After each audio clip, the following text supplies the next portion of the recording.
जाति व्यवस्था कहां से उत्पन्न हुई और किन किन काल में सबसे ज़्यादा फैली, आज भी इस पर अंकुश क्यों नहीं लग पा रहा है। इस विषय पर आकाश न्यूज़ की टीम लगातार दिल्ली के किसी न किसी प्रबुद्ध व्यक्ति या बड़े नेता से चर्चा कर रही है। ऐसे ही आज आकाश न्यूज़ की टीम की खास मुलाकात हुई सुमन कुमार सैनी से। सुमन कुमार सैनी ओबीसी मोर्चा भारतीय जनता पार्टी दिल्ली प्रदेश के महामंत्री हैं और कई सामाजिक संगठनों के अध्यक्ष भी हैं। दिल्ली के त्रिनगर में रहते हैं। खास मुलाकात में उन्होंने कहा कि ओबीसी एससी एसटी वर्ग के लोगों का केवल वोट बैंक के रूप में इस्तेमाल किया गया है। आइए हम आपको दिखाते हैं सुमन कुमार सैनी से खास मुलाकात की विस्तृत रिपोर्ट। देखिए, दो बातें जो मैंने आरंभ में भी एक बात कही थी कि पिछले 70 साल में जितने भी राजनीतिक दल रहे हैं और मुख्य तौर पर कांग्रेस रहा है, उसने चाहे ओबीसी हो, एससी हो, एसटी हो, इनके वोट बैंक का इस्तेमाल किया, इनका इस्तेमाल किया, गरीबी हटाओ के नाम पर गरीबों का इस्तेमाल किया, लेकिन कभी भी कोई धरातल पे कोई काम नहीं किया, इनके लाभ के लिए काम नहीं किया।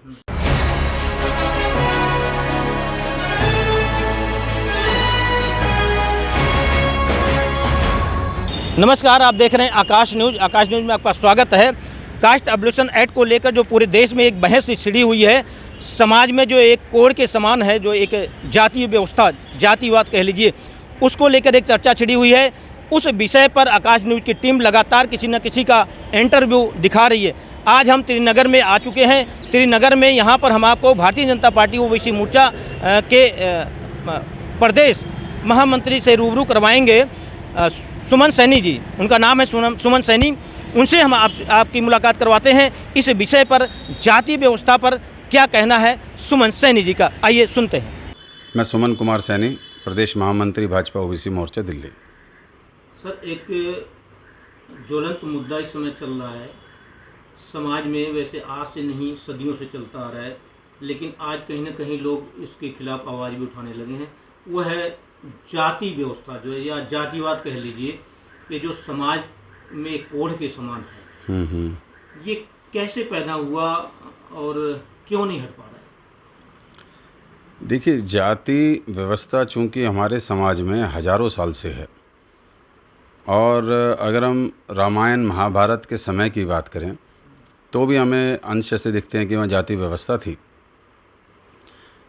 और जाति व्यवस्था की कोई बहुत ज़्यादा बुराई बहुत पिछले सालों में नहीं आई, लेकिन अगर हम बात करें अभी 400-500 साल की, तो ज़रूर कुछ ऐसी घटनाएं हुई हैं जहां लगता है कि यार ये जाति व्यवस्था किन्हीं कुछ खास जातियों के लिए बहुत ही एक नासूर का काम कर रही है।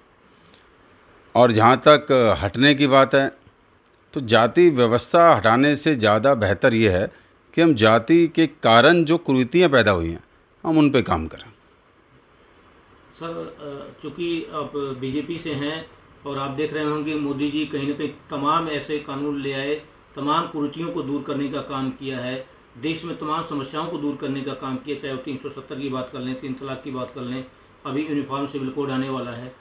तो ऐसे में क्या एक आशा की जा सकती है कि भाई मोदी जी जब अपने ही कार्यकाल में या आगे कुछ ऐसा करेंगे जिससे ये कम हो सकता है भेदभाव? देखिए, क्या है कि आप समझिए बात को थोड़ा सा। आप राजनीति में आप आज़ादी के बाद के समय को देखें, हमारे देश में चाहे धर्म हो और चाहे जातियाँ हों, उसका इस्तेमाल किया गया है। अब दो प्रमुख वर्ग हैं, ओबीसी और एससी। एसटी भी अलग अलग राज्यों में हैं।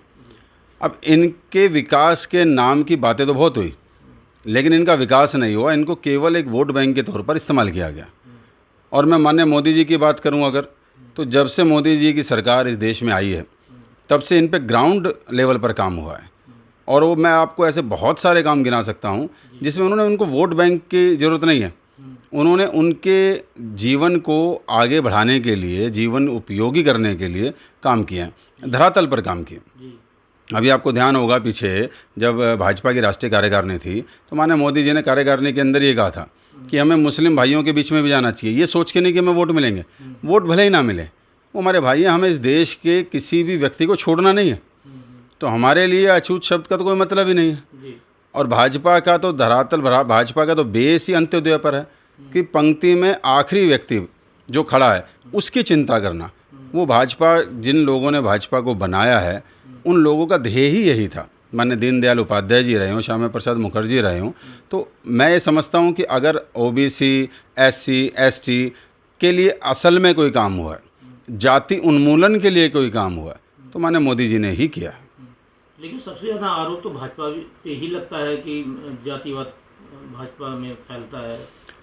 अब ये देश की राजनीति, आरोप प्रत्यारोप तो लगेंगे, अब उनको कुछ ना कुछ तो चाहिए ना कहने को।